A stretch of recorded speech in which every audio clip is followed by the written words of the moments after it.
সবুজে ঘেরা ছোট্ট এক গ্রামে থাকে দুই বন্ধু, জারিফ আর জান্নাত। দুজনেই খুব দুষ্টু, কিন্তু মনটা ভালো। একদিন বিকেলে তারা খেলতে খেলতে পাশের বাগানে চলে গেল। বাগানে অনেক পাকা আম ঝুলছে। জারিফের চোখ চকচক করে উঠল। সে ফিসফিস করে বলল, জান্নাত, চল একটা আম নিয়ে খাই, কেউ দেখবে না। জান্নাত একটু ভয় পেয়ে বলল, না জারিফ, এটা তো চুরি, এটা ঠিক না। কিন্তু জারিফ কারো কথা শুনল না। সে আস্তে করে গাছে উঠল আর একটা বড় আম পেড়ে ফেলল। ঠিক তখনই পেছন থেকে একটা কণ্ঠ শোনা গেল, জারিফ, তুমি কি করছো? ওরা ঘুরে দেখে দাদি দাঁড়িয়ে আছে। জারিফ ভয় পেয়ে আমটা পেছনে লুকিয়ে ফেলল।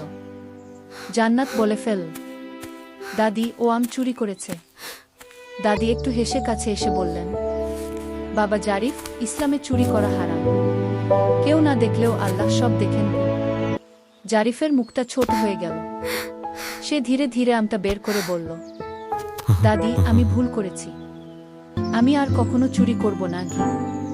তারপর সে আমটা বাগানের মালিককে ফেরত দিল। জান্নাত খুশি হয়ে বলল, এই তো আমার ভালো বন্ধু। দাদি মুচকি হেসে বললেন, যে নিজের ভুল বুঝে ঠিক পথে ফিরে আসে, আল্লাহ তাকে ভালোবাসেন। দুজন বন্ধু আবার হাসতে হাসতে খেলতে চলে গেল।